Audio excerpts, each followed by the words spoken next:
Hey, I'm Karai. Like some Viktor content, some mid lane content? Consider subscribing, maybe even hitting that like button. It'll help me up a lot. And if you do, you'll get blue buff. Viktor Challenger. The only rule, I can only play Viktor. Unless it's banned, then we're playing Orianna. No Viktor jungle, no Viktor support, maybe Viktor bot, and that's about it. Hello friends, welcome back to another Viktor to Challenger gameplay. This game we will be playing against TF. TF is a common counter against Viktor, mainly because TF can shove much faster than Viktor and roam to your side lanes. So the game plan here is to push for level 2 as soon as I can, while also keeping track where the enemy jungler is. And as you can see with the ward on the enemy blue buff, we can tell that the enemy nearly started red, which allows me to play safely on the bottom side of mid lane. And if we pause right here, you can see that I have more minions than the enemy, which guarantees my level 2. Now, what I should have done, since I know my wave is already pushing, was to auto Q1, Q2, but instead I just Q'd 1, and honestly, I don't think that was worth it. But again, the main goal is just to get level 2 by pushing in the wave.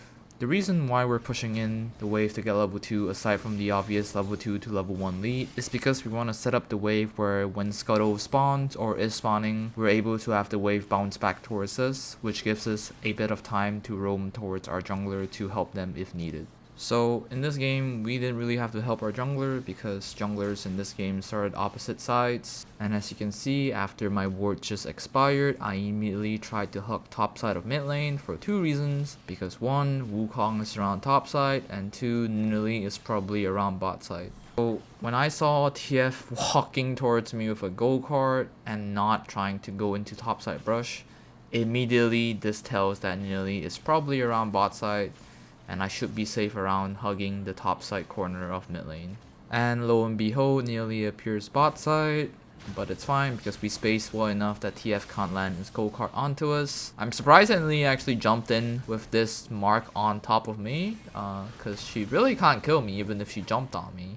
But I guess it kind of turned out well for her because she kind of lowered my health without dying herself.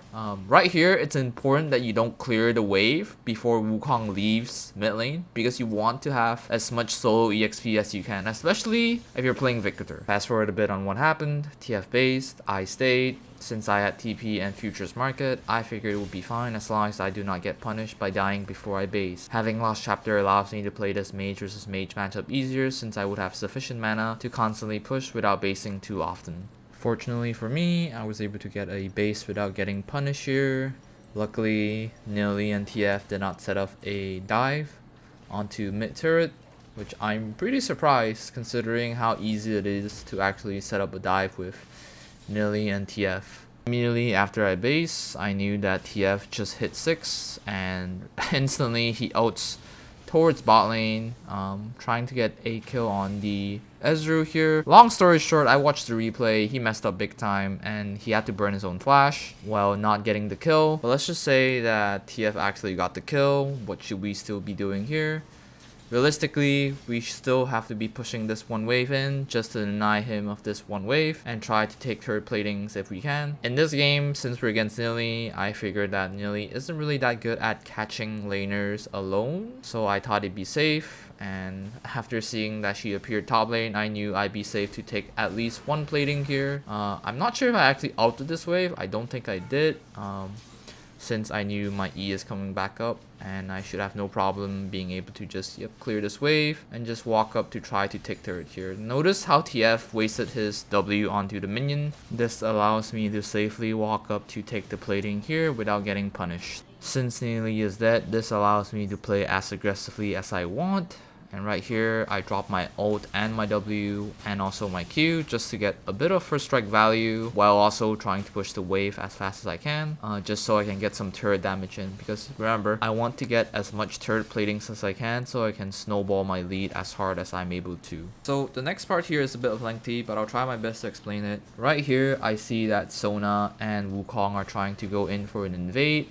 But I'm surprised that Ezreal is not following. I assume that bot side hasn't fully pushed in.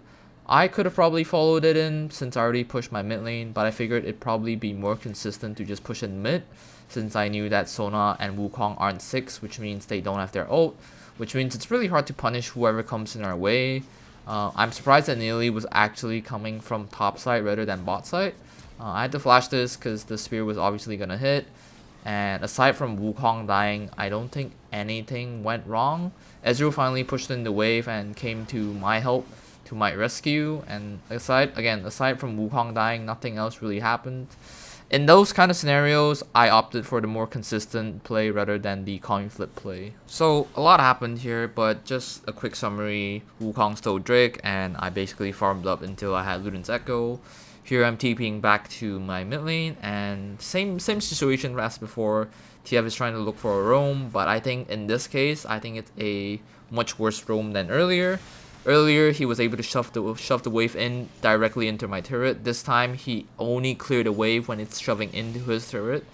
And with this, I'm able to take one plating for myself. And luckily, since Wukong got the Herald here, we were able to completely take this mid turret. I think if you're playing TF, I think roams are fine, but you have to watch out for your turret, because if your first turret goes down, your value as TF goes down drastically as well, mainly because you can't roam as free as you can compared to before when your turret is still standing. Obviously, from that play, I am really ahead, and I just want to simplify this concept where if you're in a mage versus mage matchup, try not to roam that much, especially if your turret's under tread. The reason is because if your mid turret goes down, it just makes the game much more harder. You can't scale well, your enemy mid laner is probably going to roam to your side lanes while you have to be in mid defending. If you don't, you get your minions denied from mid lane, from getting pushed in, etc, etc. It's a really long concept which I might explain some of the day, but for now the simpler version is that if you're trying to roam, make sure you've completely pushed in before you roam. So at this point in the game, I'm just really ahead from minions, from platings. I have 0 kills, but at 15 minutes I have both my M-Pen boots and also Luden's. Again, like drastically ahead. And right here, long story short, Urgot got a lot of kills on Swain and he has a big shutdown. I probably could have played that better, but I thought he had flash. I thought he might be trying to outplay it. Again, I could have played that better, but I had that big shutdown. And at like around 15 minutes or 16 minutes, having about 2 core items and also M-Pen boots puts me in a really favorable position to side lane. I went for this build mainly because I wanted to test out how good side laning Viktor is in solo queue.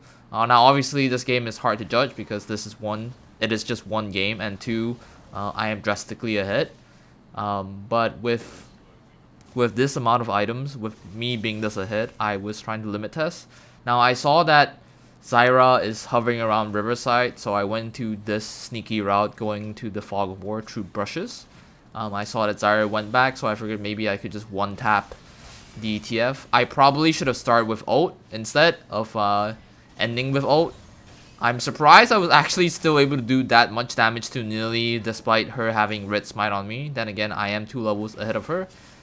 I was really close to actually winning this 3v1, but I walked into the Zyra route, and that's history for me.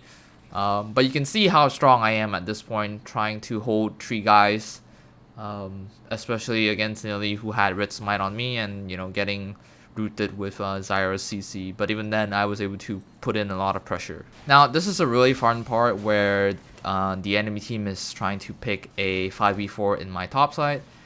Now, I had TP too, and obviously I could have TP'd into that fight to join my team and help them out. But here's the problem.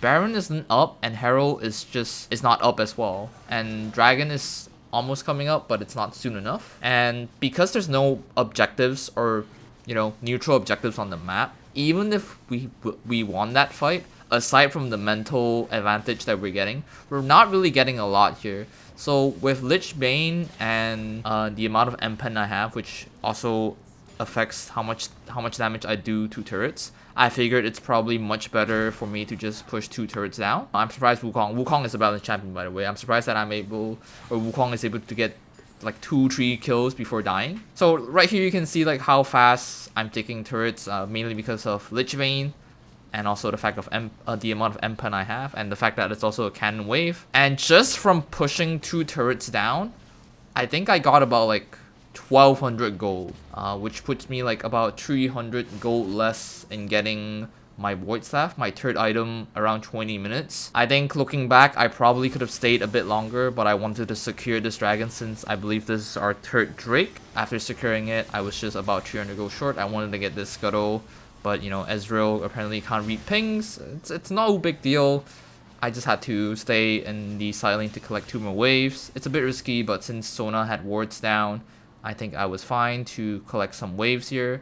Alternatively, I probably could have gotten Crux as well, but since no one was coming around bot side and I see TF basing, I figured it's fine to actually clear this wave fast and just go home and get my Void Staff. And again, at 20 minutes when you have 3 items, realistically, I mean, of course it depends on items, but in this case, having like about full pen, I'm dealing almost near true damage. I'm really strong at this point and I knew the game was kind of over. So this is also a funny part. Now, I want you guys to know that this is a Diamond 3, Diamond 2-ish game. Kinda high elo, I guess. And again, like fast forward, just a quick summary.